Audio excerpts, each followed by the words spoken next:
เรื่องไฟไหม้อยู่ในประเทศลาวยังบ่จบเรื่องแผ่นดินไหวอยู่ไทยและพม่ายังบ่แล้วมันก็มาเกิดเหตุอีกแล้วอยู่ทั้งฝากฝั่งของภาคยุโรปท่านผู้ชมเนาะปัจจุบันนี้หลายคนตั้งข้อสงสัยเลยว่ามันเกิดอีหยังขึ้นกับโลกของเฮากันแท้กับทักทายสบายดี FC ทุกท่าน FC ทุกคนเนาะมาพบมาพ่อกับค่อยเจบอลาวในคลิปนี้ในช่องของความเชื่อท่านผู้ชมมันมีเรื่องราวที่น่าตื่นตระหนกตกใจของบรรดาชาวโลกและค่อยอยากให้พวกเจ้าเห็นคลิปวิดีโอนี้เป็นคลิปวิดีโอภูเขาไฟคันสิเอิ้นว่าระเบิดมันก็ว่าบ่แม่นระเบิดเพราะมันบ่ทันปะทุขึ้นมาระเบิดเถื่อแต่มันก็เป็นสัญญาณที่แจ้งเตือนแล้วล่ะว่าอีกบ่ดนมันอาจจะระเบิดแต่ว่าการที่มันพ่นขึ้นมานะมันล่นขึ้นมาใส่คำว่ามันล่นขึ้นมามันล่นขึ้นมาจากปากปล่องภูเขาไฟและเป็นลาวาไหลเข้าไปเกือบ1กิโลเมตรท่านผู้ชมและเฮือนซ่านบ้านซองที่ทึก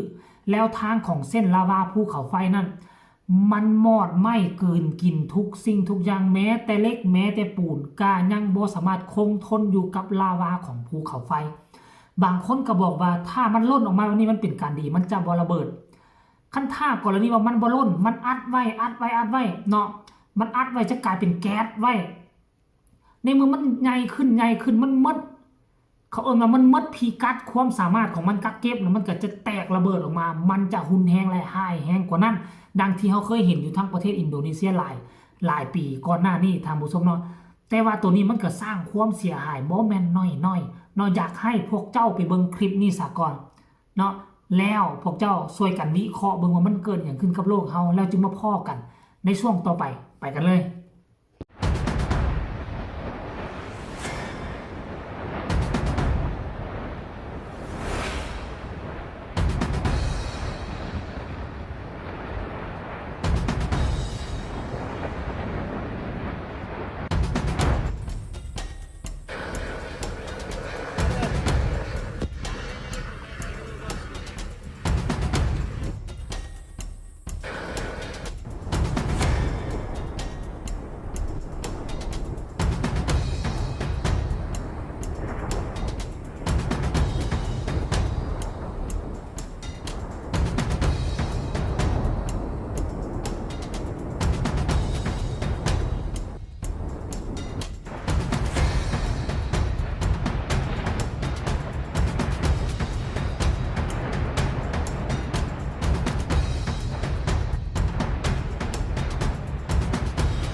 คนเห็นแล้วหรือยังมันเป็นตาหน้าย่านกลัวได้อันภาษาอย่างว่าไฟไหม้ป่าไฟลามป่าไฟไหม้เงินไหม้ซานอยู่ทางบ้านเฮานี่เฮาก็ว่ามันเป็นตาหน้าย่านกลัวแล้วเฮาดับบ่ได้แต่ว่าไฟของภูเขาไฟลาวาของภูเขาไฟนี่มันกลืนกินหมดทุกสิ่งทุกอย่างต้นไม้ใบหญ้าเฮือนซ่านบ้านซองสัตว์สาวาสิ่งแม้แต่โครงสร้างเหล็กปูนมันก็สามารถกลืนกินเพราะว่าความร้อนของมันเหลือกว่าไฟที่พวกเขาดังอยู่ทุกมือนี่เป็นพันเท่าเพราะฉะนั้นแล้วถ้าไผหลีกเลี่ยงบ่ได้หนีบ่ทันนั่นหมายความว่าชีวิตของเจ้าจบหมดเท่านั้นอันว่าลาวามาแล้วก็แล่นเข้าเฮือนเข้าซ่านติล่ะอย่าสู้ไปคิดว่าอยู่เฮือนอยู่ซ่านมันจะปลอดภัยอยู่เฮือนที่โครงสร้างเล็กแห้งคักเล็กกะเปื่อยอยู่เฮือนโครงสร้างไม้แห้งสิไปก่อนหมู่อิฐปูนมันก็ยังกลืนกินแล้วเพราะฉะนั้นแหละครั้งนี้ท่านผู้ชมมันบ่งบอกว่ามันปี2025แล้วโลกของพวกเขามันเกิดอย่างขึ้นถึงข้าวละบ่อันที่เขาเว้ากันมาว่ามันสิล่างโลกตั้งแต่ปี2000ต่อมาแล้วก็2002ต่อมาแล้วก็ปี2นั้น2นี้ที่เขาเว้ากันไว้นะแต่ว่ามันก็บ่เกิดขึ้นมันเลื่อนมาแต่ว่าช่วงปี2025นี่มันเกิดเหตุการณ์หลายๆอย่างที่มันมาประเจาะเหมาะสมกันแล้วเฮ็ดให้คนจึงคิดว่าตระหนักแล้วว่ามันถึงข่าวแล้วบ่โลกของเฮาที่จะสิ้นสุดหรือว่าล่มสลายท่านผู้ชมเนาะครั้งล่าสุดการเคลื่อนไหวของโลกของเฮาก็คือครั้งนี้ละเป็นการประทุของลาวาภูเขาไฟอยู่ทั้งประเทศไอซ์แลนด์อยู่ระหว่างกลางประเทศอังกฤษและกับประเทศกรีนแลนด์เนาะเกาะตัวนี้คันสิว่าเป็นเกาะน้อยๆก็บ่แม่นเกาะตัวนี้มีขนาดใหญ่กว่าประเทศลาวเฮาเกือบ2เท่าได้อยู่ทั้งเหนือของประเทศอังกฤษขึ้นไปจักน้อยหนึ่งท่านผู้ชมและเฮาก็มาติดตามเบิ่งว่ามื้อนี้หรือมื้ออื่นนี่มันจะมีข่าวความเสียหายแล้วบ่ตามที่พวกเจ้าเห็นอยู่ในคลิปวิดีโอเฮือนซานบ้านซองโอ้โรงงานซึ่งมันกลืนกินซ่าๆแล้วมันก็ค่อยไหลซ่าไปท่านผู้ชมเนาะเอาคลิปนี้ก็เอาคติเตือนใจเอาคำเตือนมาเตือนท่านผู้ชมว่าทุกมื้อนี้ใช้ชีวิตอย่างมีสติมันสิเกิดอีหยังขึ้นบ่ฮู้เพราะโลกของพวกเฮามันใกล้แล้วหรือบ่เนาะฝากกดไลค์กดแชร์กดติดตามเพื่อจะพลาดในคลิปต่อไปที่สำคัญอย่ากดข้ามโฆษณาพบกันใหม่ในคลิปหน้าสำหรับคลิปนี้ขอกล่าวคำว่าสบายดี